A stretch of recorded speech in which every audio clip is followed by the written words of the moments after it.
அன்புக்குரிய மாணவ கண்மணிகளே, அனைவருக்கும் வணக்கம். நாம் இன்று பார்க்கக்கூடியது 11ஆம் வகுப்பு கணினி அறிவியல் பாடம் 10 பாய்வு கட்டுப்பாடு. இந்த பாடப்பகுதியினுடைய 3வது பகுதியாக நம்ம பார்க்கக்கூடியது ஃபார் லூப்னுடைய தொடர்ச்சியை நம்ம பார்க்க போகிறோம். அதாவது ஃபார் லூப்பில் எப்படி விருப்பக்கோவைகள் பயன்படுத்துகிறாங்க, ஆப்ஷனல் எக்ஸ்பிரஷன்ஸ் என்ன அப்படிங்கிறத பற்றி நாம் பார்க்கலாம். பாருங்க, பொதுவாக ஃபார் மடக்கில் 3 பகுதிகள் உள்ளது. அவை தொடக்க மதிப்பு, நிபந்தனை கோவைகள் மற்றும் மிகுப்பு கோவை. இந்த 3 கோவைகளும் ஓர் மடக்கில் விருப்ப கோவைகளாக பயன்படுத்தலாம் அப்படின்னு சொல்லியிருக்கிறாங்க. இதற்குண்டான ஒரு நிரல் பகுதியும் இங்கே கொடுக்கப்பட்டிருக்கிறது மாணவர்களே. வாங்க நம்ம பார்க்கலாம். இதில் int i comma some equal to 0 என்னன்னு சொல்லி 3 வேரியபிள் சொல்லியிருக்கிறாங்க. சம்முக்கு பற்றி தொடக்க மதிப்பு கொடுத்தாச்சு. சி அவுட்டில் enter the value of n, அதாவது என் வேல்யூ நம்ம என்டர் பண்ண சொல்லி ஒரு மெசேஜ் நம்மளுக்கு ஸ்க்ரீனில் டிஸ்பிளே ஆகும். அதுக்கு பிறகு சிஇனில் நம்ம மூலமாக கீபோர்டு மூலமாக என்ன பண்ணுறோம், நம்ம என் வேல்யூ இன்புட்டாக கொடுக்குறோம். அதுக்கடுத்து ஐக்கு 1ங்கிற வேல்யூ அசைன் பண்ணியாச்சு. அதுக்கு பிறகு ஃபார் மடக்கில் தொடக்க மதிப்பும் இல்லை, இன்க்ரிமெண்ட்டும் இல்லை, கண்டிஷன் நிபந்தனை மட்டும்தான் உள்ள இருக்குது. மீதியில் வெளியில் அறிவிச்சிருக்கிறாங்க. ஓகே, இந்த மாதிரி அறிவிக்கலாம். ஆனால் நிபந்தனை கட்டாயம் ஃபார் மடக்கில் இருக்கணும். தொடக்க மதிப்பும் அதே மாதிரி இன்க்ரிமெண்ட் டிக்ரிமெண்ட்டும் வெளியில் இருக்கலாம். தொடக்க மதிப்பு கொடுக்கலன்னா அதுக்குண்டான அந்த செமிகோலன் வரை இருக்கணும். அதே மாதிரி என்னது, இந்த நிபந்தனைக்கு உண்டான செமிகோலன் கொடுத்துட்டு நம்ம இன்க்ரிமெண்ட் டிக்ரிமெண்ட் எல்லாம் வெளியில் கூட அறிவிக்கல அப்படின்னு சொல்லியிருக்குது. ஓகே, அதுக்கு பிறகு sum equal to sum plus i plus ஐன்னு சொல்லியிருக்குது. I equal to i plus ஐன்னா என்ன அர்த்தம்னா, ஐ மதிப்பை வாங்கும்போது ஒன்று இன்க்ரிமெண்ட் பண்ணி வாங்கும். ஓகே, அதுக்கு பிறகு சி அவுட்டில் என்ன பிரிண்ட் பண்ண சொல்லியிருக்கிறோம், சம்மை பிரிண்ட் பண்ண சொல்லியிருக்கிறோம். இந்த நிரல் எப்படி இயங்குது அப்படிங்கிறதுக்கு இங்கே விளக்கம் தெளிவாக கொடுத்துருக்குறாங்க. மேலே கொடுக்கப்பட்ட நிரலில் தொடக்க மதிப்பிடுத்தல் மற்றும் மிகுப்பு கோவை தரப்படவில்லை. ஆனால் 2 பகுதிகளையும் குறிக்க அரைப்புள்ளி மட்டும் பயன்படுத்தப்பட்டுள்ளது. பாருங்க, இங்கே தொடக்க மதிப்பு கொடுத்துருக்குறாங்க. அதே மாதிரி இது முடிஞ்சோடனே நிபந்தனை கொடுத்தோடனே செமிகோலன் கொடுத்துருக்குது. அப்போ இதில் பார்த்தீங்கன்னா தொடக்க மதிப்பும் இல்லை, மிகுப்பு குறைப்பும் இல்லை அப்படிங்கிறதையே சொல்லியிருக்கிறாங்க. பாரு மடக்கில் நிபந்தனை சோதிப்பு கோவை கொடுக்கப்படாத போது மடக்கு முடிவுற்றதாக இயக்கப்படும். பாரு மடக்கில் நிபந்தனை கட்டாயம் கொடுக்கணும். இது கொடுக்கலைன்னா அது ஒரு முடிவுற்ற மடக்காக எடுத்துக்கொள்ளப்படும் அப்படின்னு சொல்லியிருக்கிறாங்க. அதுக்கு நான் எடுத்துக்காட்டு தான் இங்கே கொடுக்கப்பட்டிருக்கிறது. அதாவது இங்கே நிபந்தனை கொடுக்கப்படவில்லை அப்படின்னா இந்த இடத்துல இருக்கக்கூடிய இந்த வெல்கம் தொடர்ந்து இன்ஃபினிட்டிவாக இயங்கிட்டே இருக்கும். வெல்கம்னு சொல்லி நம்மளுக்கு பிரிண்ட் ஆகிட்டே இருக்கு. ஏன்னா எந்த ஒரு நிபந்தனையும் இங்கே செயல்படுத்தப்படலை. அடுத்தது கீழே கொடுக்கப்பட்டுள்ள மடக்கு முடிவில்லாமல் தொடர்ந்து இயங்கும். அனைத்து 3 கோவைகளும் விடப்பட்டுள்ளது அப்படின்னு சொல்றாங்க. முடிவில்லாமல் இந்த வெல்கம்ங்கிறது தொடர்ந்து இயங்கிட்டே இருக்கு அப்படின்னு சொல்லியிருக்கிறாங்க. அடுத்தது வெற்று மடக்கு, எம்டி லூப். ஒரு மடக்கில் எந்த கூற்றும் இடம்பெறவில்லை என்றால் அது வெற்று மடக்கு எனப்படும். ஒரு மடக்கில் எந்த கூற்றுமே இடம்பெறலைன்னா அதை என்ன சொல்றாங்க, நல் லூப் அப்படின்னு சொல்லி அதையே சொல்லியிருக்கிறாங்க. அடுத்தது பார்த்தீங்கன்னா மாணவர்களே, பார்ல i equal to 0 i less than 5. அடுத்தது பிளஸ் ஈக்குவல் டு, அதாவது i equal to i plus 1 இந்த மாதிரி கொடுத்துருக்குறாங்க. இங்கே செமிகோலன் கொடுத்துருக்குது. பாரு, ஒயில், டூ ஒயில் இதெல்லாம் முடிவில் செமிகோலன் கொடுக்கக்கூடாது. செமிகோலன் கொடுத்தா அது ஒரு வெற்று கூற்ற எடுத்துக்கொள்ளப்பட்டு அந்த மடக்கில் இருக்கக்கூடிய எந்த ஒரு பகுதியுமே செயல்படுத்தாது. அதனால் இங்கே செமிகோலன்லாம் கொடுக்கக்கூடாது. அதனால தான் அதை எல்லாமே உங்களுக்கு அதை பாயிண்ட் அவுட் பண்ணி இங்கே காண்பிக்கப்பட்டிருக்கிறது. ஓகே மாணவர்களே, அடுத்தது இதில் மடக்குக்கு, அதாவது பாரு மடக்குள்ள வெளியில தொடக்க மதிப்பையும் இன்க்ரிமெண்ட் டிக்ரிமெண்ட்டையும் கொடுத்தா எப்படி இயங்குது, அதே மாதிரி இயக்க நேரத்தில் நம்ம ஒரு தொடக்க மதிப்பை நாம் எப்படி இன்புட்டாக கொடுக்கறது அப்படிங்கிறதுக்கு ஒரு நிரல் உங்களுக்கு கொடுக்கப்பட்டிருக்கிறது. அந்த நிரல் தங்கி அது புக்கில் இருக்கக்கூடிய நிரல் தான். ஓகே, இதுக்கு முன்னாடி பார்த்த நிரல் பார்த்தீங்கன்னா இதில் அவனே தொடக்க மதிப்பு 0ன்னு சொல்லிட்டான், உங்களுக்கு ஆன்சரை செக் பண்ணும். ஆனால் இந்த நிரல் பொறுத்த வரைக்கும் தொடக்க மதிப்பு அவன் கொடுக்கல, நம்ம தான் இன்புட்டாக கொடுக்குறோம். ஓகே, பாருங்க, இதில் ஐ சம் என் 3 மதிப்புகள் கொடுக்கப்பட்டிருக்கிறது. சம்முக்கு மட்டும் 0 மதிப்பு அசைன் பண்ணுறாங்க. எண்ணுக்கு தொடக்க மதிப்பு கொடுக்கல, நம்ம தான் தொடக்க மதிப்பை என் வேல்யூ கொடுக்குறோம். அதுக்கு முறை ஐக்கும் தொடக்க மதிப்பு கொடுத்துட்டா இந்த பாரு மடக்கில் தொடக்க மதிப்பு இன்க்ரிமெண்ட்டும் இந்த மடக்கு வெளியில் இடம்பெற்றிருக்கிறது. மடக்கில் பார்த்தீங்கன்னா நிபந்தனை மட்டுமே இங்கே உள்ள இடம்பெற்றிருக்கிறது. இப்போ ஐ மதிப்பு 1, என் மதிப்பு நாம் கொடுக்கறது தான். சரி, நாம் அதை எக்ஸிக்யூட் பண்ணி என்ன என் மதிப்பு கொடுத்து நாம் அதை செயல்படுத்துகிறோம் அப்படிங்கிறத பார்க்கலாம் வாங்க.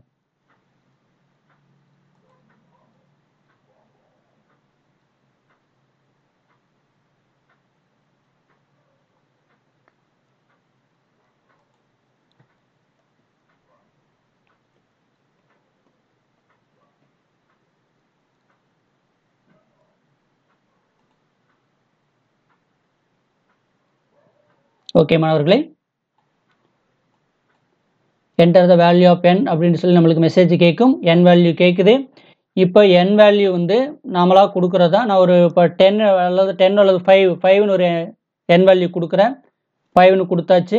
கொடுத்த உடனே என்ன உண்டு அப்படின்னா எண்ணில் 5ங்கிறது அசைன்மெண்ட்டிக்கும், அதுக்கும் பிறகு எண்ணில் 5 இருக்கும், ஐயில் வந்து 1 இருக்கும். 1 <= n அப்படிங்கிற நிபந்தனை செக் பண்ணுறது. நிபந்தனை சரினா sum equal to sum plus i, சம்மோட ஐ மதிப்பு கூட்டிக்கும். சம்மில் ஏற்கனவே 0 இருக்குது, ஐயில் 1 இருக்குது. அப்போ 0 + 1 1 1ங்கிற மதிப்பை சம்மில் அசைன் பண்ணிக்கும். ஓகே, அப்படியே எது வரைக்கும் ரன் ஆகும் இந்த லூப்பு? 1லிருந்து 5 வரைக்கும் இந்த மடக்கு 5 முறை இயங்கும். அதுக்கு பிறகு ஐனுடைய மதிப்பு 6ன்னு ஆகும்போது, இன்க்ரிமெண்ட் மதிப்பு 6ன்னு ஆகும்போது நிபந்தனை பால்ஸ் ஆகி இதுலேருந்து வெளியில் வந்துட்டு அதுக்கு பிறகு இந்த Cout கூற்று இயக்கப்படும். இந்த சம் ஆஃப் 1 to 5 is அப்படின்னு சொல்லிட்டு பிரிண்ட் ஆகி சம்மில் என்ன மதிப்பு இருக்குதோ அந்த மதிப்பு நம்மளுக்கு ஆன்சராக கொடுக்கும். ஓகே மாணவர்களே, இப்படி வந்து நாம் ஒரு பார் மடக்கில் நாம் தொடக்க மதிப்பையும் அதே மாதிரி மிகுப்பு குறைப்பு மதிப்பையும் நாம் மடக்கு வெளியில் கொடுத்துருக்குறோம். பார் மடக்கில் நிபந்தனை மட்டும் கொடுத்துருக்குறோம். நிபந்தனை பார் மடக்கில் கொடுக்கலைன்னா அது ஒரு வெற்று கூற்றாக வந்து செயல்படுத்தப்படும் அப்படிங்கிறத சொல்லியிருக்கிறாங்க. அதெல்லாம் கொஞ்சம் நீங்கள் நோட் பண்ணிக்கோங்க. அடுத்தது பார்த்தீங்கன்னா பார் மடக்கில் மாறி அறிவிப்பு, declaration of variables in for loop. பாருங்க, ஒரு பார் மடக்கிலேயே வேரியபிள் அறிவிச்சிருக்கிறோம். அதாவது வேரியபிள் அறிவிச்சுட்டு அதுக்கு தொடக்க மதிப்பு பார் மடக்கில் கொடுப்போம். ஆனால் இதில் என்ன பண்ணிக்கிறான், பார் மடக்கிலேயே வேரியபிளை அறிவிச்சிருக்கிறா. இன்ட் i = 0ன்னு சொல்லி அறிவிச்சிருக்கிறேன். இந்த மாதிரி அறிவித்தாலும் இது தவறு கிடையாது. இந்த மாதிரியும் என்ன பண்ணலாம், நம்ம அறிவிக்கலாம். இதில் ஒன்றும் மிஸ்டேக் கிடையாது. அடுத்து மாணவர்களே வயல் மடக்கு. ஆமாம், அடுத்து பார்க்கக்கூடிய நுழைவு சோதிப்பு மடக்கு என்னது, வயல் மடக்கு. இந்த வயல் மடக்கு நிபந்தனை சரியா இருக்க வரைக்கும் தான் செயல்படுத்தப்படும். நிபந்தனை தவறாகும் போது இந்த மடக்கும் முடிவுக்கு வந்துடும். பார் மாறியது இந்த மடக்கும். வயல் மடக்கு ஒரு கட்டுப்பாட்டு பாய்வு கூற்றாகும். இது ஒரு மடக்கினை கொடுக்கப்பட்ட நிபந்தனை சரியாக இருக்கும் வரை மீண்டும் மீண்டும் இயக்கும். வயல் மடக்கு ஒரு நுழைவு சோதனை மடக்காகும். இதில் சோதிப்பு கோவை முதலில் மதிப்பீடு செய்யப்பட்ட பின்னரே மடக்கினுள் உள்ளே நுழையும். இதுல வந்து ஃபர்ஸ்ட் நிபந்தனை செக் பண்ணிட்டு தான் என்ன வேண்டும், மடக்கிலேயே போகும். ஆனால் பார் மடக்கில் ஃபர்ஸ்ட் தொடக்க மதிப்பு அசைன் ஆகும். அதுக்கு பிறகு நிபந்தனை செக் பண்ணோம். நிபந்தனை செக் பண்ணிட்டு சரியா இருந்தா தான் இயக்கப்படும். இந்த வயல் லூப் பொறுத்த வரைக்கும் நிபந்தனை சரியா இருந்தா தான் அந்த மடக்கிலேயே வந்துள்ள என்டர் ஆகும். பாருங்க, இதனுடைய சிண்டாக்ஸ் கொடுத்துருக்குறாங்க, நோட் பண்ணிக்கங்க மாணவர்களே. ஃபார் மடக்கு, வயல் மடக்கு, டூ வயல் மடக்குலாம் ரொம்ப இம்பார்ட்டன்ட். இதெல்லாம் 5 மார்க்கில் கேட்கக்கூடிய கேள்வி. 2 மார்க்கில் சிண்டாக்ஸ் எல்லாம் கூட உங்களுக்கு கேட்பாங்க. தொடரில் எழுதுக அப்படின்னு சொல்லி ஃபார் வயல், டூ வயல் இதெல்லாம் கேட்கறதுக்கு வாய்ப்புகள் இருக்கிறது. ஓகே, இப்போ வயல் மடக்கினுடைய தொடரியல் பார்த்தீங்கன்னா வயல் நிபந்தனை கொடுக்குறோம். நிபந்தனை சரியா இருந்தால் மடக்கினுடைய உடற்பகுதி நிறைவேற்றப்படும், இல்லைன்னா மடக்கு வந்து முடிவுக்கு வரும். ஓகே, பாருங்க, இதனுடைய பாய்வு படத்தை இங்கே கொடுத்துருக்குறாங்க. சோதிப்பு கோவை சரினா மடக்கினுடைய உடற்பகுதி, வயல் மடக்கினுடைய உடற்பகுதி நிறைவேற்றப்படும், தவறுனா மடக்கு வந்து முடிவுக்கு வந்துடும் அப்படிங்கிறத அதில் சொல்லியிருக்கிறாங்க. இங்கே ஒரு நிரல் கொடுத்துருக்குறாங்க பாருங்க மாணவர்களே. வயல் மடக்கை பயன்படுத்தி 1 முதல் 10 வரையுள்ள எண்களின் தொடர் கூட்டலை வெளியிடுக. இதே பார் மடக்கில் இதே நிரல் தான் நம்ம பார்த்தோம்.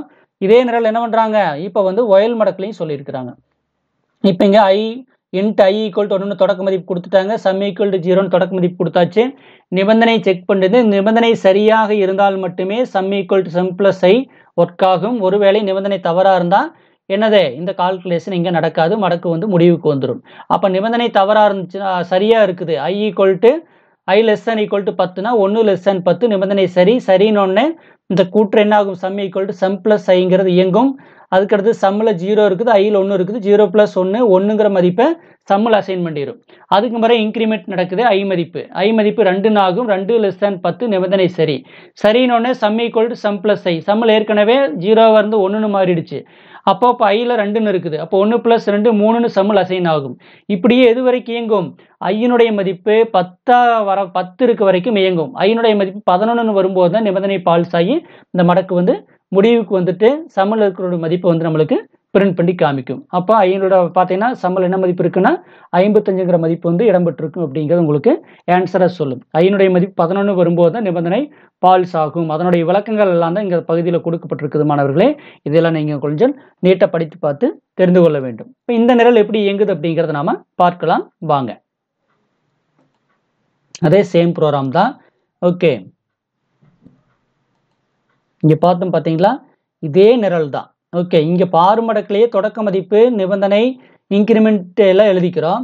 ஆனால் இதை பொறுத்த வரைக்கும் நாம் என்ன பண்ணுறோம், தொடக்க மதிப்பு தனியாக இருக்குது, நிபந்தனை வயல் மடக்கில் கொடுக்குறோம், இன்க்ரிமெண்ட் தனியாக இருக்குது. ஓகே, இந்த மாதிரி அறிவிச்சுக்கிறது தனித்தனியாக அறிவிக்கணும். வயல் மடக்கில் பார் மடக்கில் எல்லாம் வந்து பார்க்லேயே வந்து எல்லாமே வந்து நாம கொடுத்துக்கிறோம். ஓகே, அதை இதில் சொல்லியிருக்கிறாங்க. அதில் என்ன ஆன்சர் வந்து அதே தான் இதுலேயும் வரும் பாருங்க.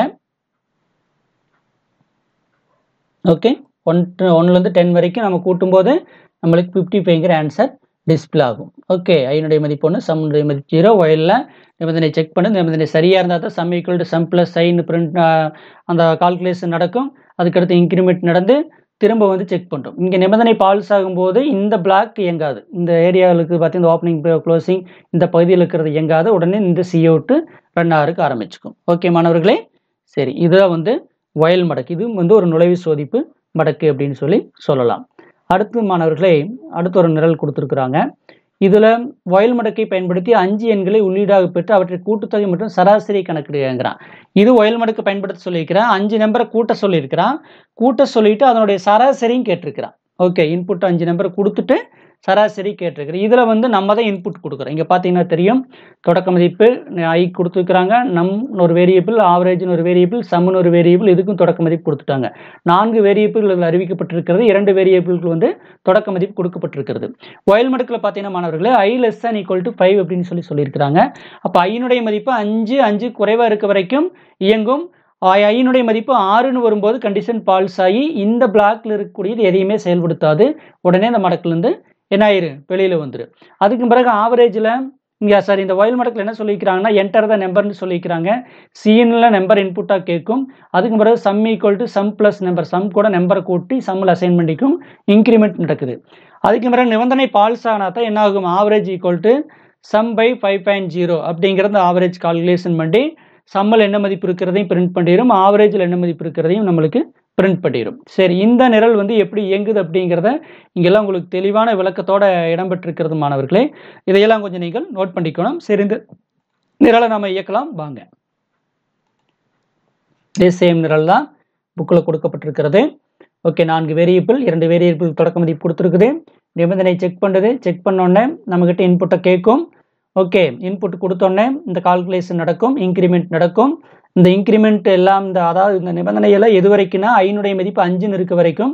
6ன்னு வரும்போது இந்த நிபந்தனை தவறாகி இந்த பிளாக் எதையுமே செயல்படுத்தாமல் உடனே இங்கே வந்துடும். இதை செயல்படுத்துறதுக்கு ஆரம்பிச்சுக்கும். சரி, இது எப்படி எக்ஸிக்யூட் ஆகுதுன்னு பார்க்கலாம்.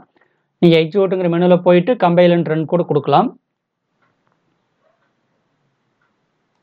இந்த நிரல் பொறுத்த வரைக்கும் நம்ம கிட்ட இன்புட்டை கேட்கும். பாருங்க, இப்போ என்னது ஐனுடைய மதிப்பு 1ன்னு சொல்லியாச்சு. 1 லெஸ் தேன் 5. இப்போ அடுத்தது என்ன சொல்கிறேன் அப்படின்னு பார்த்தீங்கன்னா, சிஅவுட்டில் என்டர் த நம்பர் அப்படின்னு சொல்கிறான். இப்போ நான் வந்து 5 நம்பர்ஸ் கொடுக்குறேன்.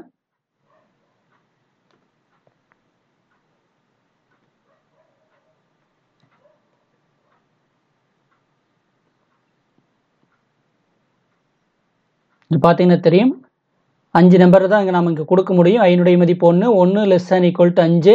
5 முறை மட்டும்தான் இந்த பகுதி இயக்கப்படும். பாருங்க, என்டர் சொன்னேன். அடுத்து என்ன ஆயிடுச்சு, ஐனுடைய மதிப்பு 6ன்னு ஆயிருக்கும். 6 லெஸ் தேன் 5ங்கிற போது நிபந்தனை பால்ஸ் ஆகி இந்த மடக்கு முடிவுக்கு வந்து இந்த பகுதி இயக்கிறதுக்கு ஆரம்பிச்சிடும். இப்போ இந்த பகுதியில் நம்ம என்ன பண்ணிக்கிறோம், average equal to sum by 5.0ங்கிறோம். அப்போ இதெல்லாம் சம் பண்ணிடு. 15 5ஆல் டிவைடேட் பண்ணும்போது என்ன ஆகும், ஆவரேஜ் 3ன்னு இருக்கும்.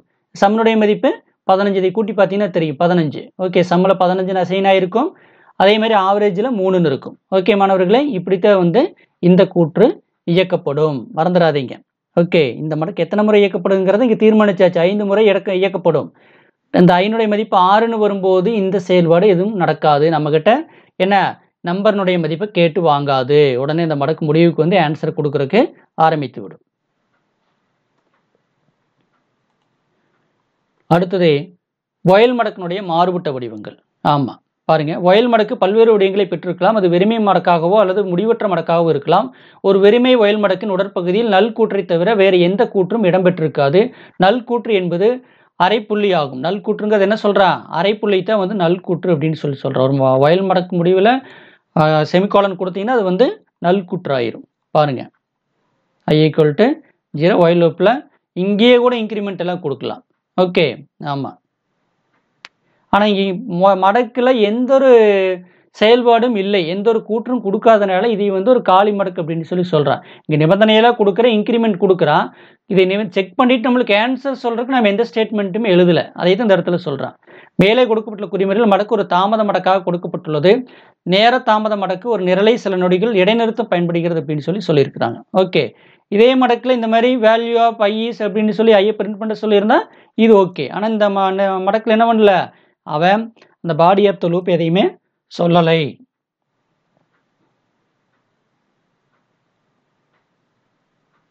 அடுத்து பார்த்தீங்கன்னா மாணவர்களே, இங்கே ஒயில் மடக்கு கொடுத்துருக்குறாங்க. இங்கே எதையுமே பிரேஸ்களை வரையறுக்கலை. இதை இந்த ஒயில் மடக்கினுடைய ஒரு தொகுதியாக இதை வந்து வரையறுக்காதனால என்ன ஆகாது, இது வந்து இந்த ஐ ப்ளஸ் ப்ளஸ்ங்கிறது ஒரு மடக்கினுடைய ஒரு பகுதியாக வந்து கருதாது.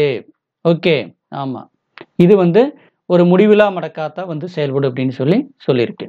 அடுத்தது டூ ஒயில் மடக்கு. ஆமாம், இது வெளியேறல் சோதிப்பு மடக்கு மாணவர்களே, இதை நீங்கள் தெளிவாக தெரிந்து கொள்ள வேண்டும். இதுவரைக்கும் பார்த்தது ஃபாரும் ஒயிலும் நுழைவு சோதிப்பு மடக்கு. ஓகே, ஆமாம், என்ட்ரி செக். ஓகே, ஃபார் மடக்கு கூட நம்ம என்ட்ரி கண்ட்ரோல் அப்படின்னு கூட அதை நாம் சொல்லலாம். ஆனால் டூ ஒயில் பொறுத்த வரைக்கும் எக்ஸிட் செக். ஆமாம், அதாவது மடக்கினுடைய அதாவது நிரலினுடைய முடிவில் தான் வந்து நிபந்தனை சரியாக தவறானே பார்க்கும். அதனால் இந்த மடக்கை பொறுத்த வரைக்கும் நிபந்தனை சரியாக இருந்தாலும் தவறாக இருந்தாலும் அந்த மடக்கினுடைய அந்த உடற்பகுதி நிரலினுடைய அந்த உடற்பகுதி ஒரு முறை ஏனும் செயல்படுத்தும். நிபந்தனை என்னவாக இருந்தாலும் ஒரு முறை செயல்படுத்தக்கூடியது இந்த டூ ஒயில் மடக்கு. சிம்பிளாக சொல்லப்போன மாணவர்களே, நம்ம ஒரு எக்ஸாம்பிள் பார்த்தீங்கன்னா, இப்போ நம்ம கிளாஸ் அட்டெண்டன்ஸ் இருக்குது, எந்த கிளாஸ்னே சொல்லலை, எல்லாருமே வந்து கிளாஸில் உட்காந்துட்டாங்க. அதுக்கு பிறகு அட்டெண்டன்ஸில் நம்ம ஒவ்வொருத்தராக பேர் செக் பண்ணுறோம். செக் பண்ணிவிட்டு அந்த கிளாஸுக்கு பொருந்துறவங்க இருக்கிறவங்க மட்டும்தான் அங்கே இருக்குன்னு ஒரு நிபந்தனை போடுறோம். ஆனால் எல்லா கிளாஸில் உட்காந்துட்டாங்க. உட்கார்ந்த பிறகு அந்த நிபந்தனை போடும்போது அந்த கிளாஸுக்கு எலிஜிபிள் இல்லாதவங்கள என்ன பண்ணிடுறாங்க, வெளியில் போயிடுறாங்க. அப்போ ஒரு முறை என்ன பண்ணிட்டாங்க, அந்த ஸ்டூடெண்ட் அந்த கிளாஸுக்குள்ள வந்துட்டாங்க. அந்த மாதிரி செயல்படக்கூடியது அந்த டூ ஒயில். ஆனால் ஃபாரும் ஒயிலும் அப்படி கிடையாது. உள்ள நுழையும் போதே நாம் வந்து என்ட்ரன்ஸ்லேயே நின்றுட்டு என்ன பண்ணுறோம், இந்த கிளாஸ் ஸ்டூடெண்ட் தானா, இவன் எலிஜிபிள் தானா அப்படின்னு செக் பண்ணி ஒவ்வொருத்தராக கிளாஸுக்குள்ள அனுப்புகிறோம். அதை தான் என்ன சொல்கிறீங்க, நாம் ஃபார் மடக்கும் ஒயில் மடக்கும் நம்ம எக்ஸாம்பிளாக சொல்லலாம். ஆனால் டூ ஒயில் மடக்கு அப்படி கிடையாது. எல்லா கிளாஸில் உட்காந்துட்டாங்க, உட்காந்த பிறகு தான் நம்ம செக் பண்ணுறோம். ஆனால் ஒரு முறை கிளாஸுக்குள்ள வந்துட்டாங்க. ஓகே, அப்போ அந்த மாணவர்கள் அந்த கிளாஸுக்குள்ள தகுதி இல்லாதவங்களாக இருந்தாலும் என்ன ஆகிட்டாங்க, ஒரு முறை உள்ள வந்துட்டாங்க. அந்த மாதிரி செயல்படக்கூடிய மடக்கு தேது. ஒரு முறை வந்து அதாவது மடக்கு அந்த நிபந்தனை என்னவாக இருந்தாலும் ஒரு முறை வந்து அந்த செயல்படக்கூடிய மடக்கு தான் இந்த டூ ஒயில் மடக்கு. இதுக்கு அதனால இதுக்கு பேர் வெளியேறல் சோதிப்பு மடக்கு அப்படின்னு சொல்லி நாம சொல்றோம். இதனுடைய சிண்டாக்ஸ் கொடுத்துருக்குது மாணவர்களே, டூ ஒயில். ஓகே, டூங்கிறது கீவேர்டு, ஒயில்ங்கிறது கீவேர்டு. இந்த மடக்கின் உடற்பகுதி செயல்படுத்தப்பட்ட பிறகுதான் நிபந்தனை பரிசோதிக்கப்படும். அப்ப இங்க நிபந்தனை பரிசோதிக்கப்பட்டு நிபந்தனை சரியாக இருந்தால் என்ன ஆயிரும், இந்த மடக்கினுடைய உடற்பகுதி திரும்ப செயல்படும். இங்கேயே நிபந்தனை பால்ஸ் ஆயிடுச்சுன்னா அடுத்த முறை இந்த மடக்கினுடைய உடற்பகுதி செயல்படுத்தப்படாது. ஓகே மாணவர்கள், அதனுடைய பாய்வு படம் இங்கே கொடுத்துருக்குறாங்க. மடக்கின் உடற்பகுதி செயல்படுத்தப்படும், சோதிப்பு கோவை செக் பண்ணுது, செக் பண்ணி தவறுனா முடிவுக்கு வந்துடும், சரின்னா திரும்ப வந்து மடக்கினுடைய உடற்பகுதி நிறைவேற்றப்படும். ஓகே, இங்கே நிரல் பார்த்தீங்கன்னா கொடுத்துருக்குறாங்க மாணவர்களே. இது 10 முதல் 1 வரை உள்ள எண்களை வெளியிடக்கூடிய நிரல் அப்படின்னு சொல்லிக்கிறாங்க.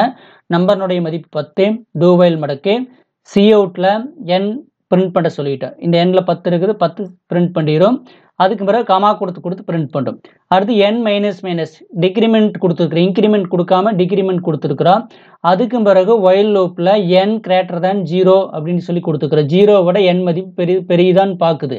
அப்போ நிபந்தனை எங்கே தான் பார்க்குது, மடக்கினுடைய முடிவில் தான் பார்க்குது, அதாவது நிரலினுடைய முடிவில் தான் பார்க்குது. அப்போ இங்கே 10ன்னு நீங்கள் அதாவது என் மதிப்பு எதை கொடுத்தாலும் ஒரு முறை பிரிண்ட் பண்ணியிருக்கும். அதை உங்களுக்கு எப்படி செயல்படுது அப்படிங்கிறத நான் உங்களுக்கு காண்பிக்கிறேன். சரி, இந்த நிரல் எப்படி இயங்குது அப்படிங்கிறத பார்க்கலாம் வாங்க மாணவர்களே. அதே சேம் நிரல் தான், வாங்க கம்பைல் பண்ணி ரன் பண்ணி பார்க்கலாம். வெளியீடு கொடுக்கப்பட்டிருக்கிறது. என் மதிப்பு 10. டூ ஒயில் மடக்கு. சி அவுட்ல என்ன பிரிண்ட் பண்ணுறோம். அதுக்கு பிறகு கமா கொடுத்தா என் மதிப்பு 10 பிரிண்ட் பண்ணிடும், கமாவையும் பிரிண்ட் பண்ணிடும். அதுக்கு பிறகு என் மைனஸ் மைனஸுங்கிற டிக்ரிமெண்ட் நடக்குது. அப்போ 10 மதிப்பு என்ன ஆயிரும், 9ன்னு ஆயிரும். அதுக்கு பிறகு கண்டிஷன் செக் பண்ணுது, 0 9 பெருசான்னு பார்க்குது. நிபந்தனை சரின்னு ஒன்று. அடுத்து என் மதிப்பு 10 இருக்கிறது என்ன ஆயிரும், 9ன்னு மாறிடும். அதுக்கடுத்து சி அவுட்ல என்ன பிரிண்ட் பண்ண சொல்கிறோம், 9ன்னு பிரிண்ட் பண்ணுது. அதுக்கு பிறகு டிக்ரிமெண்ட் நடக்குது 8. அப்போ 8 கிரேட்டர் தேன் 0, நிபந்தனை சரி. இப்படியே எது வரைக்கும் ரன் ஆகும், எண்ணினுடைய மதிப்பு 1ன்னு இருக்க வரைக்கும் ரன் ஆகும். என்னுடைய மதிப்பு 0ன்னு வரும்போது கண்டிஷன் என்ன ஆயிரும், பால்ஸ் ஆகி இந்த மடக்கு வந்து முடிவுக்கு வரும். ஓகே, இங்க பாருங்க மாணவர்களே, இப்போ நான் இங்க நிபந்தனை 10ன்னு கொடுக்குறேன். ஓகே, இப்போ 10 greater than 10னா கண்டிஷன் தப்பு, நம்மளுக்கு எந்த வெளியீட்டையும் கொடுக்கக்கூடாது. சரி, இது எப்படி இயங்குது அப்படின்னு பார்க்கலாம்.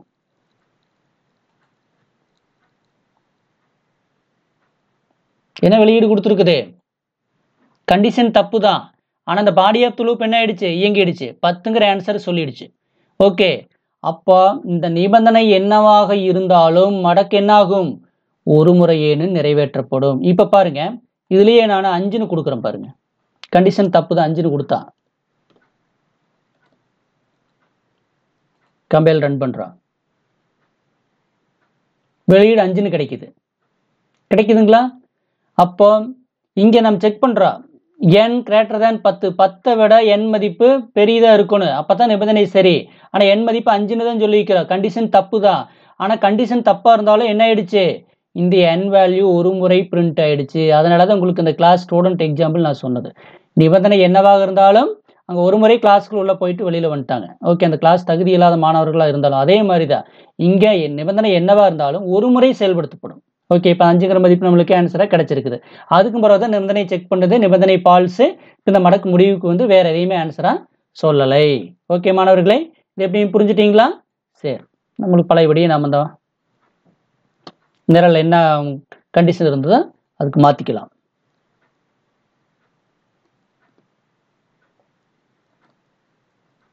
இப்படித்தான் வந்து do while மடக்கு வந்து இயங்கும். ஓகே, சரி, அடுத்து மாணவர்களே,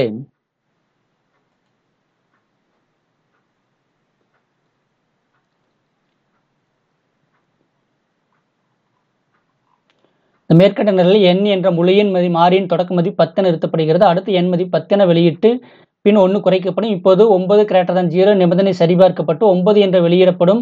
பின் n இன் மதிப்பு 8 குறையும். இப்படியே வந்து n மதிப்பு 1 இருக்க வரைக்கும் செயல்படும். என்னுடைய மதிப்பு 0ன்னு வரும்போது நிபந்தனை பால்ஸ் ஆகி மடக்கு வந்து முடிவுக்கு வரும். அடுத்து பின்னலான மடக்கள், நெஸ்டிங் லூப். எப்படி நெஸ்டட் இப்னு பார்த்தோமோ, பின்னலான இப் கண்டிஷன் இப் பார்த்தோமோ, அதே மாதிரி பின்னலான மடக்குகளும் இருக்குது. ஒரு மடக்கினில் இன்னொரு மடக்கு இடம்பெறுமானால் அது வந்து பின்னலான மடக்குன்னு பேர். ஒரு மடக்குல இன்னொரு மடக்கு இடம்பெற்றால் அதுக்கு பேர் என்ன மடக்கு, பின்னலான மடக்கு. ஒரு பார் மடக்கில் இன்னொரு பார் மடக்கோ, ஒரு வயல் மடக்கில் இன்னொரு வயல் மடக்கோ, ஒரு டூ வயல் மடக்கில் இன்னொரு வயல் மடக்கோ, ஒரு பார் மடக்கில் வயல் மடக்கு, இந்த மாதிரி 3 வகையான மடக்குகளும் ஒன்றுக்குள் ஒன்று இடம்பெற்றால் அதுக்கு பேரு பின்னலான மடக்குகள், நெஸ்டட் லூப்ஸ் அப்படின்னு சொல்லி பேரு. மறந்துடாதீங்க, இதையெல்லாம் கொஞ்சம் நீங்க நோட் பண்ணி வச்சுக்கோங்க. இது ஒரு பார்க்குல இன்னொரு பார் இடம்பெற்றிருக்கிறது, நல்லா அமைத்துக் கொள்ள வேண்டும் மாணவர்களே. இங்க இருக்கக்கூடியது அவுட்டர் லூப், இது இன்னர் லூப், இது அவுட்டர் லூப், இது இன்னர் லூப், இது அவுட்டர் லூப், இது இன்னர் லூப். ஒரு மடக்குல இன்னொரு மடக்கு இடம்பெற்றால் ஒரு ஸ்டெப் உள்ள தள்ளித்த இடம்பெற்றிருக்கணும், இது மாதிரி லைனை இடம்பெறக்கூடாது. ஓகே, உள் தள்ளித்த இடம்பெற்றிருக்கணும். இன்னர் லூப்பும் அவுட்டர் லூப்பும் ஒரே வகையான கட்டுப்பாட்டு மாறியை பயன்படுத்தக்கூடாது. இதெல்லாம் வந்து நெஸ்டட் லூப்ஸினுடைய ரூல்ஸ். இதையெல்லாம் கொஞ்சம் நீங்கள் தெரிந்து கொள்ள வேண்டும். இந்த நிரல்ல பாருங்க மாணவர்களே, இதுல 2 பார் மடக்குகள் பயன்படுத்தப்பட்டிருக்கிறது. அதனால் இது வந்து பின்னலான மடக்குகளுக்கு வந்து எடுத்துக்காட்டு, பெருக்கல் வாய்ப்பாட்டுக்காக கொடுக்கப்பட்டிருக்கிறது. இதுல இன்ட் மெயின் வாய்ட் அப்படின்னு சொல்லியிருக்கிறாங்க. அதுக்கு பிறகு சி அவுட்ல மல்டிப்ளிகேஷன் டேபிள் அப்படின்னு சொல்லியிருக்கிறாங்க. 1ல இருந்து 9 வரைக்கும் நம்மளுக்கு பிரிண்ட் ஆக கொடுத்துருக்குது. ஃபர்ஸ்ட் பார் மடக்குல இன்ட் சி ஈக்குவல் டு 1ன்னு சொல்லி ஒரு வேரியபிளை இங்கேயே அறிவிச்சு தொடக்க மதிப்பு கொடுக்குறாங்க. சி லெஸ் தேன் 10. அப்போ 1ல இருந்து 9 வரைக்கும் இந்த நிபந்தனை சரியா இருக்கும், செயல்படும். 1ல இருந்து 9 வரைக்கும் 9 முறை இந்த மடக்கு செயல்படும். அதுக்கு பிறகு சியினுடைய மதிப்பு இன்க்ரிமெண்ட் ஆகுது. அதுக்கடுத்து சி அவுட்ல சி பிரிண்ட் பண்ண சொல்லிட்டு ஒரு வெர்டிக்கல் பாரையும் பிரிண்ட் பண்ண சொல்லியிருக்கிறாங்க. அதுக்கடுத்து பார் லூப்ல ஐனுடைய மதிப்பு 1, ஐ லெஸ் தேன் 10, இந்த மடக்கு 9 முறை இயங்கும். அதுக்கு பிறகு சி அவுட்ல ஐயினுடைய மதிப்பையும் சியினுடைய மதிப்பையும் மல்டிபிள் பண்றாங்க. அப்ப ஐயினுடைய மதிப்பு ஃபர்ஸ்ட் 1 இருக்கும், சியினுடைய மதிப்பு 1. அப்போ 1 × 1 1. அதுக்கடுத்து ஐயினுடைய மதிப்பு என்ன இருக்கும், 2 ஆகும். அடுத்து சரி, சியினுடைய மதிப்பு 2 ஆகும். அதுக்கு பிறகு என்ன ஆகும், அந்த 2 கூட ஐயினுடைய மதிப்பு 1ஐயும் அதுக்கடுத்து ஐயினுடைய மதிப்பு 2ஐயும் சொல்லி பெருக்குவாங்க. நல்லா ஞாபகம் கொள்ள வேண்டும் மாணவர்களே. அவுட்ரு மடக்கு ஒவ்வொரு முறையும் இன்க்ரிமெண்ட் சரியாக வந்து செயல்படுத்திட்டே இருக்கும். இன்னர் மடக்கை பொறுத்த வரைக்கும் அந்த மடக்கு செயல்பட்டு முடிஞ்சு மறுபடியும் அவுட்டர் மடக்கு வரும்போது இன்னர் மடக்கு ஒவ்வொரு முறையும் என்ன ஆயிரும், ரீசெட் ஆகி ஐனுடைய மதிப்பு 1லிருந்து இயங்குறதுக்கு ஆரம்பிக்கும். சரி, இது எப்படி இயங்குது அப்படிங்கிறத சொல்லி நாம பார்க்கலாம் வாங்க.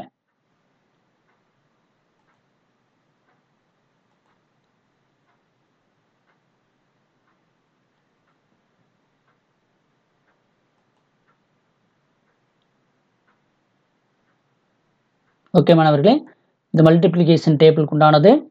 இப்போ பாருங்க, 2 மடக்கு கொடுக்கப்பட்டிருக்கிறது. இது அவுட்டர் மடக்கு, இது இன்னர் மடக்கு.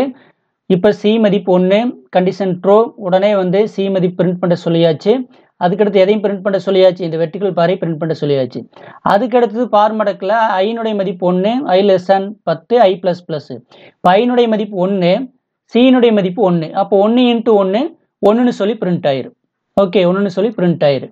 அதுக்கு பிறகு இங்கே இன்க்ரிமெண்ட் நடக்கு, ஐனுடைய மதிப்பு 2ன்னு ஆகும். ஓகே, அப்படியே இதை வந்து மல்டிபிள் பண்ணிகிட்டே இருக்கும். ஓகே, அதுக்கு பிறகு என்னாகும், இந்த மடக்கு வந்து 9 முறை பிரிண்ட் ஆகிட்டு முடிவுக்கு வந்துடும். முடிவுக்கு வந்தோடனே அடுத்து அவுட்டர் லூப்புக்கு போகும். ஓகே, அவுட்டர் லூப் திரும்ப இயங்கும். சீனுடைய மதிப்பு இன்க்ரிமெண்ட் ஆகி 2ன்னு ஆகும். கண்டிஷன் செக் பண்ணு. அதுக்கு பிறகு சீனுடைய மதிப்பையும் இந்த வெர்டிகல் பாரை பிரிண்ட் பண்ணிடு. அதுக்கு பிறகு என்ன ஆகும், இன்னர் லூப் நடக்கும். இப்படியே வந்து இது 9 முறை செயல்பட்டு இந்த மடக்கு வந்து முடிவுக்கு வரும். ஓகே, சரி, இதை நீங்க நோட் பண்ணி வைத்துக்கொள்ள வேண்டும். அடுத்தது பார்த்தீங்கன்னா மாணவர்களே, தாவுதல் கூற்றுகள், ஜம்ப் ஸ்டேட்மெண்ட் அப்படின்னு சொல்லக்கூடியது. 3 வகையான தாவுதல் கூற்றுகள் இருக்குது. கோட்டு கூற்று, பிரேக் கூற்று, கண்டினியூ கூற்று அப்படின்னு சொல்லக்கூடியது. இது வந்து நிரலினுடைய ஓட்டத்தை வந்து குறிக்கிறதுக்காக பயன்படுத்தக்கூடிய கூற்றுகள் தான் வந்து இந்த தாவுதல் கூற்று அப்படின்னு சொல்லக்கூடியது. இதுல ஃபர்ஸ்ட் இருக்கக்கூடியது கோட்டு கூற்று. கோட்டு கூற்று நிபந்தனையில்லா கட்டுப்பாட்டு கூற்றாகும். இதுல பார்த்தீங்கன்னா எந்த ஒரு நிபந்தனையுமே இதில் நாம கொடுக்க மாட்டோம். நிரலில் ஒரு கூற்றிலிருந்து மற்றொரு கூற்றுக்கு எந்தவித நிபந்தனையும் இன்றி தாவு செய்யும். நம்ம எந்த ஒரு கண்டிஷனுமே கொடுக்காம ஒரு கூற்றிலிருந்து இன்னொரு கூற்றுக்கு போகணும் அப்படின்னா இந்த கூற்று போகும். இப்போ கோட்டு லேபிள் அப்படின்னா என்ன ஆகும், உடனே இந்த லேபிள் இங்கே வந்துடும். இங்கே கோட்டு லேபிள்னு உடனே இங்கே போகும். ஓகே, இந்த மாதிரி வேலையை செய்யக்கூடியதான் இந்த கோட்டு கூற்று. இதுக்கெல்லாம் தான் என்ன சொல்றாங்கன்னா ஜம்ப் கூற்று அப்படின்னு சொல்றாங்க. இது முன்னோக்கி போகுது, இது வந்து என்ன ஆகுது, பின்னோக்கி தாவுது. ஓகே, முன்னோக்கி தாவுதல் ஜம்ப் பண்ணும். இது முன்னோக்கி ஜம்ப் பண்ணும், இது வந்து பின்னோக்கி ஜம்ப் பண்றதுக்கு உண்டான எக்ஸாம்பிள் தான் இங்க கொடுக்கப்பட்டிருக்கிறது. இதற்கும் ஒரு நிரல் கொடுக்கப்பட்டிருக்கிறது மாணவர்களே. வாங்க கோட்டு கூற்றுக்கு. இங்க பாருங்க, இந்த நிரல்ல int number equal to 1 jump கூற்று கொடுத்துட்டாங்க. இப் n லெஸ் தேன் 10, 10 விட n மதிப்பு குறைவா இருந்தா தான் என்ன ஆகும், இந்த இந்த இப்புக்குள்ள இருக்கக்கூடிய இந்த நிபந்தனை இந்த கூற்றுகள் செயல்படுத்தப்படும். சி அவுட்ல என்ன பிரிண்ட் பண்ணும், அடுத்து n பிளஸ் ஈக்குவல் டு 2னா n equal to n plus 2ன்னு சொல்லி பிரிண்ட் பண்ணும். அதுக்கு பிறகு இந்த இடத்துல என்ன சொல்லிட்டாங்கன்னா கோ டு ஜம்ப், இது செயல்படுத்தின உடனே எங்க போகுது, உடனே ஜம்ப் கூற்று போகும். ஜம்ப் கூற்று திரும்ப என்ன வேண்டும், திரும்ப இதை செயல்படுத்தி திரும்ப இங்க போகும். இப்படியே திரும்ப செயல்படுத்திட்டே வரும். இப்ப என்னுடைய மதிப்பு 10ன்னு வரும்போது மட்டும்தான் இந்த மடக்கு வந்து என்ன ஆயிரு, முடிவுக்கு வந்து வெளியில வரும். ஓகே, அது வரைக்கும் என்ன ஆகும், இந்த கோட்டு ஜம்ப் கூற்று திரும்ப இதையே செயல்படுத்த வைக்கும்.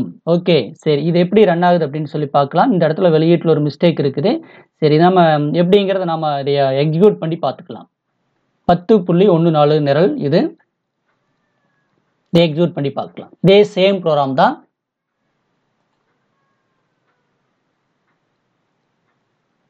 பாத்தீங்களா மாணவர்களே, உங்க புக்ல வந்து என்ன கொடுத்துருந்தாங்க,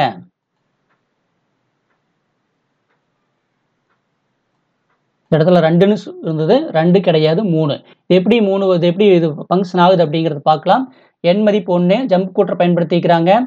இப்போ இப் கண்டிஷன்ல n லெஸ் தேன் 10, 1 லெஸ் தேன் 10, கண்டிஷன் ட்ரூன்னு என்ன பிரிண்ட் பண்ணிடு, nல 1 இருக்குது, 1 பிரிண்ட் பண்ணிடுச்சு. அதுக்கு பிறகு n பிளஸ் ஈக்குவல் டு 2னா என்ன அர்த்தம் அப்படின்னு பார்த்தீங்கன்னா, இதெல்லாம் இதுக்கு முன்னாடி பாடத்துலேயே பார்த்துருக்குறோம். n பிளஸ் ஈக்குவல் டு 2னா n equal to n plus 2ன்னு அர்த்தம். அப்போ nல ஏற்கனவே 1ன்னு இருக்குது, 1 பிளஸ் 2. அப்போ nல என்ன இருக்கு, இப்போ 3ன்னு ஆகும். அப்போ n மதிப்பு 1ஆ இருந்தது 3ன்னு ஆயிருது. இப்போ 3 லெஸ் தேன் 10, கண்டிஷன் ட்ரூன்னு என்ன பிரிண்ட் பண்ண சொல்கிறேன், nல 3ன்னு இருக்கு, 3 பிரிண்ட் பண்ணியாச்சு. அதுக்கு பிறகு என்ன ஆகுது, இன்க்ரிமெண்ட் நடக்குது. அப்போ n கூட 2 கூட்ட சொல்றாங்க. அப்போ n மதிப்பு ஏற்கனவே 3 பிளஸ் 2 5. இப்போ உடனே ஜம்ப் கூற்று இங்கே செயல்படுத்தும். இப்போ 5 லெஸ் தேன் 10, கண்டிஷன் ட்ரூன்னு nல 5ன்னு இருக்குது, 5 பிரிண்ட் பண்ணிடுச்சு. அதுக்கு பிறகு 5 பிளஸ் 2 7. அப்போ 7 லெஸ் தேன் 10, கண்டிஷன் ட்ரூ, 7 பிரிண்ட் பண்ணிடுச்சு. அதுக்கு அடுத்தது 7 பிளஸ் 2 9, 9 லெஸ் தேன் 10, கண்டிஷன் ட்ரூ, ட்ரூன்னு ஒன்று என்ன ஆயிடுச்சு 9 பிரிண்ட் பண்ணிடுச்சு. அதுக்கு பிறகு இன்க்ரிமெண்ட் நடக்குது. 9 + 2 11, n மதிப்பு 11 ஆகும். 11 less than 10 கண்டிஷன் ஃபால்ஸ்னு ஒன்று இதை செயல்படுத்தாமல் இந்த மடக்கு வந்து முடிவுக்கு வந்துடும். ஓகே, இந்த மாதிரி செயல்படுத்தக்கூடியது இந்த ஜம்ப் கூற்று. ஓகே மாணவர்களே, இதை நீங்கள் கொஞ்சம் தெளிவாக தெரிந்து கொள்ள வேண்டும். அடுத்து மாணவர்களே, நாம பார்க்கக்கூடியது பிரேக் கூற்று. இந்த பிரேக் கூற்று நாம சுவிட்ச் கேஸ்லயே பார்த்தோம். ஒரு கேஸை வந்து முடிவு, அதாவது சுவிட்ச் கேஸை வந்து ஒரு கேஸ் செயல்படுத்தப்பட்ட உடனே அந்த கேஸ் வந்து முடிவு கொண்டு வரக்காக இந்த பிரேக் கூற்றை பயன்படுத்துற அப்படின்னு சொல்லி பார்த்தோம். பிரேக் கூற்றை பயன்படுத்தலைன்னா தொடர்ந்து வந்த கேஸ் தொகுதியில் அனைத்துமே வந்து இயக்கப்படும் அப்படிங்கிறதெல்லாம் நாம அதில் பார்த்தோம். இங்கே எப்படி நிரல் பகுதியில் இதை பயன்படுத்துற அப்படிங்கிறதையும் பார்க்கலாம். திரும்ப பிரேக் கூற்று ஒரு தாவுதல் கூற்று. இது மடக்கின் இயக்கத்தை நிறுத்தி கட்டுப்பாட்டை மடக்கின் உடற்பகுதியில் வெளியே எடுத்து சென்று மற்ற கூற்றுகளை இயக்குகிறது. ஓகே, நிபந்தனை என்னவாக இருந்தாலும் மடக்கினை முடித்து வைக்கிறதுக்காக நம்ம எந்த கூற்றை பயன்படுத்துறோம்? பிரேக் கூற்றை பயன்படுத்துறோம். இங்க பாருங்க, கண்டிஷன் பிரேக் போட்டாச்சு, பிரேக் கூற்றை பயன்படுத்திக்கிறது. இது முடிவுக்கு வந்துடும். ஓகே, இது முடிவுக்கு வந்துடும். நிபந்தனை என்னவாக இருந்தாலும் மடக்க வந்து முடித்து வைக்கணும் அப்படின்னா அதுக்கு வந்து பிரேக் கூற்றை பயன்படுத்தலாம். இங்க பாருங்க மாணவர்களே, இதுக்கு ஒரு நிரல் கொடுக்கப்பட்டிருக்கிறது பிரேக் கூற்றுக்கு. இப்போ இன்ட் கவுண்ட் 1ன்னு சொல்லிக்கிறாங்க. கவுண்ட்டுங்கிறது வேரியபிள், தொடக்க மதிப்பு 1ன்னு சொல்லியாச்சு. டூ வைல் முடக்கு பயன்படுத்திக்கிறாங்க. கவுண்ட் பிரிண்ட் பண்ண சொல்லியாச்சு. கவுண்ட் 1ன்னு சொல்லி பிரிண்ட் ஆயிருக்குது. ஓகே, அதுக்கு அடுத்தது கவுண்ட் கிரேட்டர் தேன் 3. ஓகே, 3 விட 1 பெரியதா அப்படின்னு சொல்லி இங்க நிபந்தனை வந்து பரிசோதிக்கிறான். அப்ப பெரியதாக இருந்தால் பிரேக் கூற்று என்னாகும்? செயல்படும். இங்க கண்டிஷன் ஃபால்ஸ்னா இந்த பிளாக்கே வராது. ஓகே, இங்க அதாவது கவுண்ட்னுடைய மதிப்பு என்னது 3 விட பெரியதாக இருந்தால் மட்டும்தான் பிரேக் கூற்று செயல்படும். இங்கே 3க்கு குறைவாக இருக்க வரைக்கும் என்னாக அந்த பிரேக் கூற்று வந்து செயல்படாது. அதுக்கு பிறகு கவுண்ட்னுடைய மதிப்பு இந்த இப் கண்டிஷனுக்கு வெளியில் வந்து இன்க்ரிமெண்ட் ஆகுது. அதுக்கு பிறகு ஒயல் மடக்கில் 20க்கு குறைவாக கவுண்ட் மதிப்பு இருக்க வரைக்கும் இது செயல்படும் அப்படின்னு சொல்லி சொல்லிக்கிறாங்க. சரி, இது எப்படி ஃபங்க்ஷன் ஆகுது அப்படிங்கிறத நாம பார்க்கலாம்.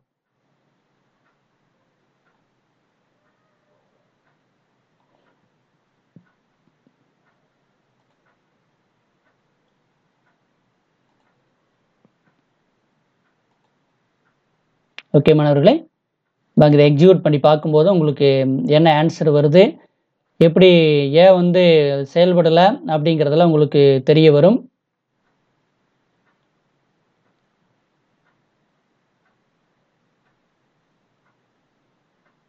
இது பாருங்க, கவுண்ட் மதிப்பு 1, டூ வைல் மடக்கு கவுண்ட்ல என்ன மாதிரி கவுண்ட் கோலன் வச்சு சியோட்டில் கொடுத்தோம்னா அப்படியே பிரிண்ட் ஆகிருக்குது. கவுண்ட் பிரிண்ட் பண்ண சொல்லிட்டு 1ன்னு பிரிண்ட் பண்ணிடுச்சு. அதுக்கு பிறகு 1 கிரேட்டர் தேன் 3 பார்க்குது. 1 கிரேட்டர் தேன் 3 சொல்லி செக் பண்ணுது. அப்போ செக் பண்ணும்போது கண்டிஷன் தவறுன்னு இந்த பிரேக் கூற்று செயல்படாது. உடனே என்ன ஆயிரு? வெளியில் வந்துரு. அதுக்கு பிறகு என்னாகும்? திரும்ப இன்க்ரிமெண்ட் நடக்குது. கவுண்ட்னுடைய மதிப்பு இன்க்ரிமெண்ட் நடக்குது. 2 ஆகும். அப்போ 2 பிரிண்ட் பண்ணிடு. ஓகே, 2 கிரேட்டர் தேன் 3 பார்க்குது. நிபந்தனை தவறு. அப்போ அது செயல்படுத்தாது. அதுக்கு அடுத்தது என்னாகும்? கவுண்ட்னுடைய மதிப்பு மறுபடியும் இன்க்ரிமெண்ட் ஆகுது. 3 ஆகும். 3 கிரேட்டர் தேன் 3 பார்க்குது. நிபந்தனை தவறுங்கிற போது கண்டிஷன் செயல்படாது. அடுத்து இன்க்ரிமெண்ட் நடக்கு. 4 அதாவது 4 கிரேட்டர் தேன் 3 கண்டிஷன் சரின்னு என்ன ஆயிரும்? இந்த கூற்றை வந்து முடிவுக்கு கொண்டு வந்துடும். ஓகே, இந்த மாதிரி தான் வந்து இந்த இப் கண்டிஷன் கூற்று வந்து செயல்படுத்தப்படுகிறது. ஓகே மாணவர்களே, இப்போ இந்த இடத்துல கவுண்ட்னுடைய மதிப்பு 4ன்னு வரும்போது இந்த பிரேக் கூற்று என்ன பண்ணிடும்? இதை வந்து முடிவுக்கு கொண்டு வந்துடும். ஓகே, அதுக்காக இந்த இடத்துல பிரேக் கூற்று கொடுக்கப்பட்டிருக்கிறது. நோட் பண்ணி வைத்துக் கொள்ள வேண்டும் மாணவர்களே, இதெல்லாம் உங்களுக்கு இம்பார்ட்டன்ட். பிரேக் கூற்றை பத்தி கேட்பாங்க.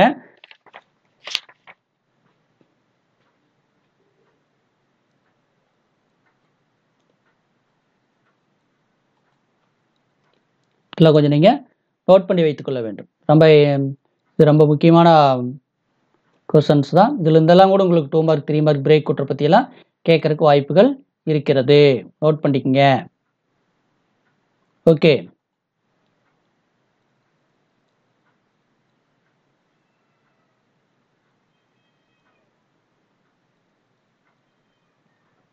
சரி. ஓகே மாணவர்களே, அடுத்தது நம்ம பார்க்கக்கூடியது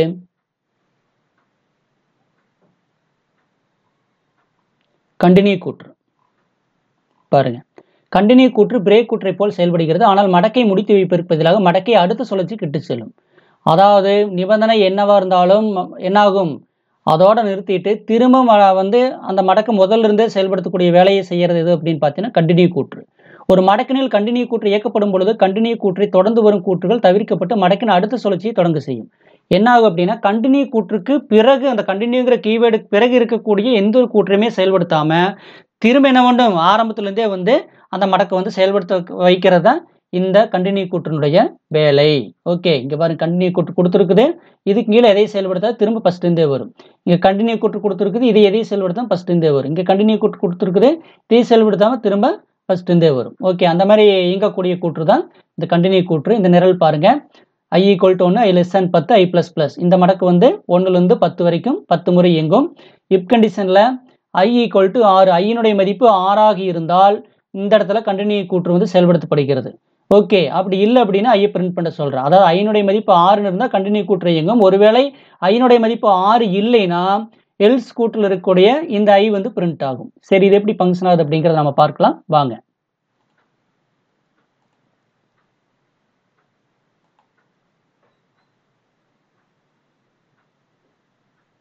வாங்க மாணவர்களே, இப்போ பாருங்க ஐயினுடைய மதிப்பு 1, i < 10, i++. அப்போ ஐயினுடைய மதிப்பு 1, 1, 6 சமமான பார்க்குது, சமம் இல்லை. சமம் இல்லைன்னு கண்டிஷன் பால்ஸ். எல்ஸ்ல என்ன பண்ண சொல்லிக்கிற ஐயை பிரிண்ட் பண்ண சொன்னா ஐயில் 1ன்னு பிரிண்ட் ஆயிரு. அதுக்கு பிறகு இன்க்ரிமெண்ட் நடக்குது. ஐயினுடைய மதிப்பு 2, 2 < 10, கண்டிஷன் ட்ரூ. ட்ரூன்னு 2ம் 6ம் சமமான பார்க்குது, இல்லை. இல்லைன்னு ஐயினுடைய மதிப்பு 2. அதே மாதிரி இப்படியே என்ன உண்டு, 3, ஐயினுடைய மதிப்பு 3, கண்டிஷன் ட்ரூ. 3ம் 6 சமமான பார்க்குது, இல்லை. ஐயினுடைய மதிப்பு அடுத்து 4 ஆகுது, 4, 6 சமமான பார்க்குது, இல்லை. அதனால 4 பிரிண்ட் பண்ணிடுது. அதுக்கு அடுத்து பார்த்தீங்கன்னா ஐயினுடைய மதிப்பு 5, 5, 6 சமமான பார்க்குது, சமம் இல்லை. அதனால ஐயை பிரிண்ட் பண்ணிடுது. அதுக்கு அடுத்தது ஐயினுடைய மதிப்பு 6ன்னு ஆகுது, 6 = 6, கண்டிஷன் ட்ரூ. ட்ரூன்னு கண்டினியூ கூற்று என்ன வேண்டும், இந்த எல்ஸ் கூற்றை இயக்காம திரும்ப பார்மடக்கே கொண்டு போயிரு. அப்போ இங்க பார்த்தீங்கன்னா 6ங்கிற அந்த வெளியீடு இங்க ஐயினுடைய மதிப்பு பிரிண்ட் ஆயிருக்குது. காரணம் என்ன, இங்க பிரிண்ட் பண்ண சொல்லல, என்ன ஆயிடுச்சு, திரும்ப கொண்டு போயிடுச்சு. ஓகேவா, அப்போ ஐயினுடைய மதிப்பு 6ன்னு வரும்போது கண்டினியூ கூற்று இயக்கப்பட்டு 6ங்கிற வேல்யூ பிரிண்ட் பண்ணியிருக்காது, திரும்ப பார்மடக்கே போகுது. இப்போ பார்மடக்கில் ஐயினுடைய மதிப்பு என்ன ஆகும், இப்போ 7ன்னு ஆகும். இப்போ 7 < 10 நிபந்தனை சரி. இங்க இப் கண்டிஷன்ல 7 = 6ன்னு பார்க்குது, தவறுன்னு ஐல 7ங்கிறத பிரிண்ட் பண்ணிடு. அடுத்து 8, 9, 10 அப்படியே பிரிண்ட் பண்ணிட்டு இங்கே ஐயினுடைய மதிப்பு 11 வரும்போது நிபந்தனை பால்ஸ் ஆகி இந்த பார்மடக்கில் இருக்கக்கூடிய அனைத்து ஸ்டேட்மெண்ட்டுமே வந்து முடிவுக்கு வந்துடும். அதனால மாணவர்களே, கண்டினியூ கூற்றுக்கு பிறகு இருக்கக்கூடிய கூற்றுகள் எதுவுமே வந்து நிறைவேற்றப்படாது, அந்த நிபந்தனை சரியா இருக்கும்போது. ஓகே, அதைத்தான் இந்த நிரல் பகுதியில் வந்து விளக்கி இருக்கிறாங்க. ஓகே, இப்போ நம்ம ஜம்ப் கூற்றுகளை பற்றி நாம பார்த்தோம். இந்த பிரேக் கூற்றுக்கும் கண்டினியூ கூற்றுக்குள்ள வேறுபாடெல்லாம் ரொம்ப இம்பார்ட்டன்ட் கொஸ்டின், இதையெல்லாம் உங்களுக்கு கேட்டுருவாங்க. அடுத்த மாணவர்களே, இந்த பாடப்பகுதியில் நீங்கள் வந்து தெளிவாக இருக்க வேண்டியது என்ன அப்படின்னு பார்த்தீங்கன்னா, இப்பு, இஃபெல்ஸு, அதே மாதிரி நெஸ்டட் இப்பு, சுவிட்சு, ஃபாரு, ஒயிலு, டூ ஒயில், இதுக்கு எல்லாமே மீனிங், சிண்டாக்ஸ் நீங்கள் தெளிவாக இருந்தீங்கன்னா உங்களுக்கு ரொம்ப யூஸ்ஃபுல்லாக இருக்கும். எக்ஸாம்லலாம் கேட்டாலும் நீங்கள் 2 மார்க் 3 மார்க்கெலாம் கேட்குறதுக்கு வாய்ப்பு இருக்குது. அதே மாதிரி 5 மார்க்லேயும் இந்த கேள்விகளெல்லாம் வந்து நிரலோட கேட்குறதுக்கு வாய்ப்புகள் இருக்குது. இந்த ப்ரோக்ராம் எல்லாம் இந்த கேள்வியெல்லாம் எப்படி கேட்பாங்கன்னா, பார்மடக்கை விவரினா பார்மடக்கு மீனிங் எழுதிட்டு சிண்டாக்ஸ் எழுதிட்டு ஒரு எடுத்துக்காட்டு நிரல் எழுதி விளக்கணும். அதே மாதிரி தான் அனைத்து ஒயில், டூ ஒயில் இதெல்லாமே அந்த மாதிரி தான் நீங்கள் ஆன்சர் பண்ணணும். ஓகே மாணவர்களே, இந்த பாடத்தினுடைய இறுதிப்பகுதி இதோடு நிறைவடைந்தது. மீண்டும் அடுத்த பாடத்தில் சந்திப்போம். நன்றி மாணவர்களே, வணக்கம்.